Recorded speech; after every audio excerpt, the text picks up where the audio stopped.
Welcome to the Equity Team Podcast, where we provide Sedona, Arizona real estate insight to help you thrive during your next real estate transaction. Welcome back, investors. This is Chad McMahon with the Equity Team, investment and short-term rental specialized real estate agent in beautiful Sedona, Arizona. And I'm going to be talking about one of the updates that came from Airbnb. It's going to be kicking in here end of this month, end of April 2024.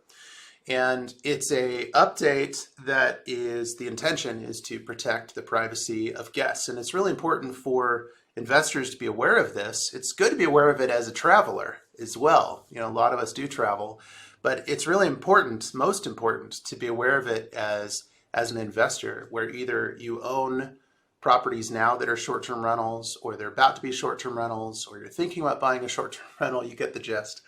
So I'm going to go ahead and dive in here on this security camera policy. So this is right off the Airbnb website, but I do have some summarization I'm going to share as well.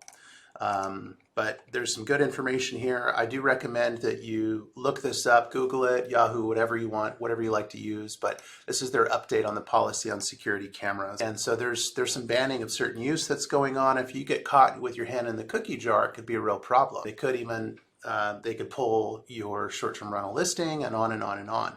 So rather than go through this and read what you could just read, I'm going to give you a summary here. So again, this is starting April 30th, 2024. These do kick into gear at that time. So you're not allowed to have cameras that monitor indoor spaces. Okay, if you have any, I would just recommend, plan a time here in the next few days. You don't want to forget this and then again get caught doing it, even whether it's an accident or not. So get on over there. If you have anything that's indoor, go ahead and pull them ASAP. Even if you have guests until after the 30th, you should arrange with your guest to get in there and get those out. And I'm sure they'll, they should. I shouldn't say I'm sure they'll understand, because I don't know what they'll say, but they should. They should certainly understand if you just explain it's a new Airbnb requirement. And even if they say, oh, I don't care, I mean, honestly, you're required to do it. So at least by this service. If you don't use Airbnb, then it doesn't matter. So you must disclose any location of outdoor cameras. So you can't have any hidden. And even if they're not intentionally hidden, you do have to disclose exactly where they are. So for example, one of my properties, I've got a swim spa. And I don't have it pointing towards the swim spa because my intention is not to see people when they're in there. But it's near it because I just want to know if someone's sneaking onto the property or something like that.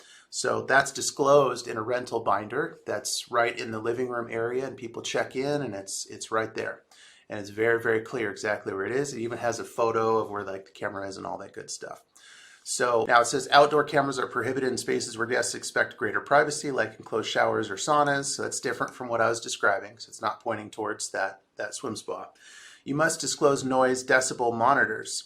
Now I have quite a few clients that do this because they want the neighbors to not worry about noise. So it depends. Most of my clients don't do it. I have some that do it. And in my area, it's not required to do it, but it's a considerate move. So if you're going to use noise decibel monitors, noise detectors, and all that, and they tell you how loud people are being, then you have to disclose that, okay? And and they can only be present in common spaces, not like a bathroom or something. And then you can have smart home devices like TVs and voice assistants. You aren't required to disclose these devices, but we encourage you to tell guests that you have them and how to turn them off. Okay, so basically just transparency and disclosure. And transparency is a wonderful thing. If you watch my other videos, you know that I mention it sometimes. I'm all for transparency. And then it says these requirements don't apply to devices in common spaces outside your home that you don't control, like cameras in the lobby of an apartment building. In my area, that's less of an issue. But and then again, this is all for privacy best interest. At least that's what they say, and I agree with that. I think that these are good changes, and these do kick in also, like I said before, April 30th. So I hope that's been helpful. Reach out anytime with other questions. I'm going to get some other videos going here. I've gotten a little behind, but they're coming out soon. And kick some butt out there, investors. Go get them. Thanks for tuning in to the Equity Team Podcast. To speak with one of our top agents, visit us at owninaz.com. That's owninaz.com. Or call us at 928-323-0031.